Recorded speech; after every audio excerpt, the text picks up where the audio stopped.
बढ़ती रहेगी जनसंख्या यदि इसी भांति, हर वस्तु का ही अभाव बन जाएगा। और बनती रहेंगी समस्याएं हर क्षेत्र में ही, आपस में एक दुर्भाव ठन जाएगा। तो होगी बेकारी, भूखमरी और महामारी, कीड़े व मकोड़े जैसा जन भर माएगा। और सीमित संसाधन व सीमित ही भूमि यहाँ, फिर कैसे मानव निज जीविका चलाएगा। फिर कैसे मानव निज जीविका चलाएगा। तो चारों ओर धुआं और शोर मच रहा आज, ऐसे वातावरण में सांस न ले पाएंगे।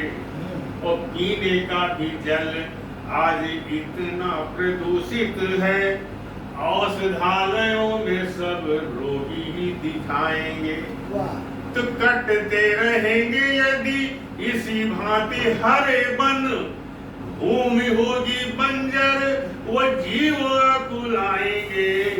और संभलो अभी से सब ऐसा करो संकल्प, बढ़ते प्रदूषण को जड़ से मिटाएंगे।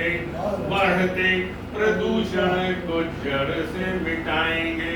और कभी का ये धर्म होता है कि वो समस्याएं जो बताता है तो उसका समाधान भी बताना चाहिए कि भाई इसके लिए फिर करना क्या है। ऐसा कहा गया कि हमारी रचनाओं में संदेश होना चाहिए, उद्देश्य परक रचनाएं हमारी होनी चाहिए, वही सार्थक है।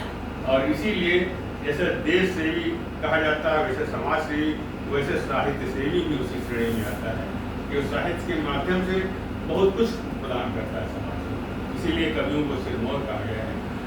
और इसका समाधान ये है कि वृक्षों को लगाएं सब जन आज हिल मिल, शुद्ध वायु सभी प्राणियों को पहुंचाइए। और नदियों को देवी मान गंदगी को दूर करे, दूषित जल नदियों में कभी न बहाइए।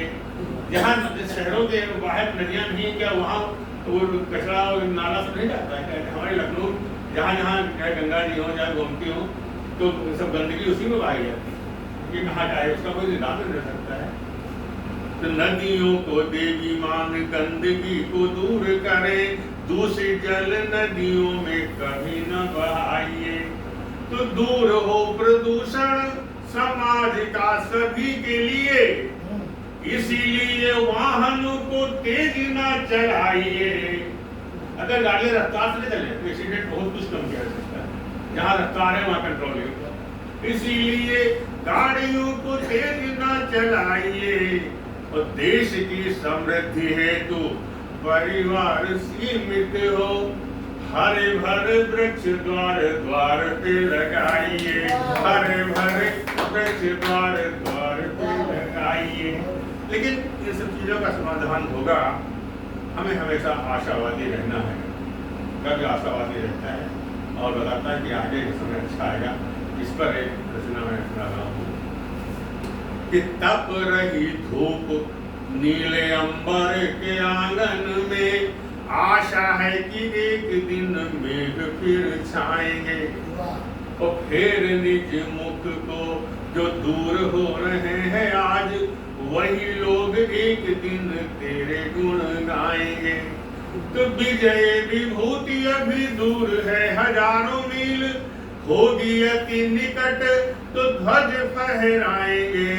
और रास्ते के रोड़े टूट जाएंगे वो खंड खंड, प्रहरी समय के जब बिगुल बजाएंगे। प्रहरी समय के जब बिगुल बजाएंगे।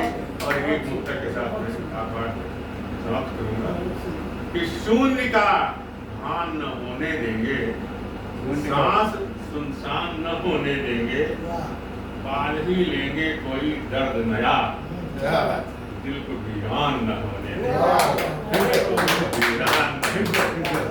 शून्य का भान न होने देंगे, खाली नहीं बैठेंगे।